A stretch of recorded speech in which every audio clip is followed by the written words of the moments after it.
Good morning to all my dear children. We were studying the chapter Money and Credit. In the previous video, we studied about the loan activities of bank. Today, we would study about credit and the role played by credit in the life of an individual. Credit refers to an agreement in which the lender supplies the borrower with money, goods or services in return for the promise of future payment. Credit plays a vital and positive role in some situation. Credit, in some cases, pushes the borrower into a situation from which recovery is very painful. Now let us study two different credit situations. We have taken these credit situations from your NCERT book, page number 43. Situation 1. Festival season. It is a festival season 2 months from now, and the shoe manufacturer Salim has received an order from a large trader in town for 3,000 pairs of shoes to be delivered in the month time. To complete production on time, Salim has to hire a few more workers for stitching and pasting work. He has to purchase the raw materials. To meet these expenses, Salim obtains loan from two sources. First, he asks the leather supplier to supply leather now and promise to pay him later. Second, he obtains loan in cash from the large trader as advance payment for 1,000 pairs of shoes, with a promise to deliver the whole order by the end of the month. At the end of the month, Salim is able to deliver the order, make a good profit, and repay the money that he had borrowed. So students, in this case you can see that Salim obtained credit to meet the working capital needs of production.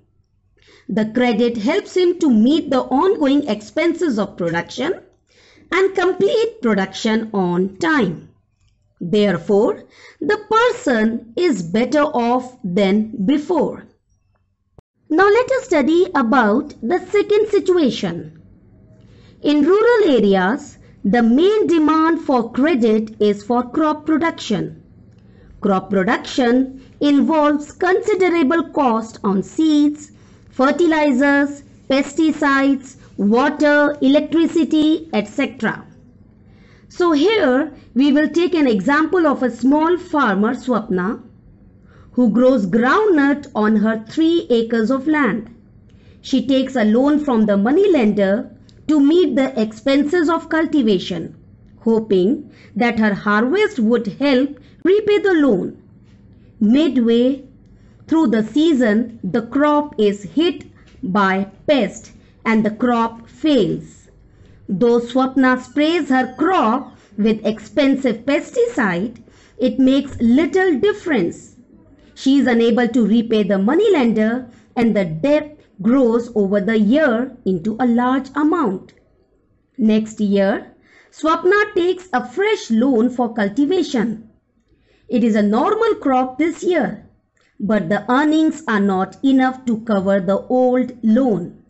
She is caught in a debt and she has to sell a part of the land to pay off the debt. So in this case, the failure of the crop made loan repayment impossible. Because of the crop failure, credit pushes the person into a debt trap. And to repay her loans, she has to sell a portion of her land. She is clearly much worse off than before. Therefore, if a person is not able to pay back the loan on time, then he is caught in a situation called debt trap. Study about terms of credit. Terms of credit is the agreement between a seller and buyer that lists the timing and amount of payments the buyer will make in future. In other words, this is the contract that describe the specific details of the seller's payment requirements that the buyer must meet in order to purchase goods on account. Interest rate, collateral, documentation requirement, and mode of repayment together comprise what is called the terms of credit. Interest rate is specified when a lender provides loan to the borrowers. A borrower will have to repay the amount taken from the lenders with the amount of interest. In some cases, lenders may demand collateral against loans. Collateral is an asset of the borrowers which is given to the lenders as security for the specified period. A lender can use the assets which are held by him as security until the amount of loan is repaid. The lender has the right to sell the assets or collateral when the borrower fails to repay the amount of loan in a specified period. Examples of collateral are land, building, vehicle, livestock, deposit with the banks, etc. So students, this is all for today, and we would cover the remaining chapter in the next video.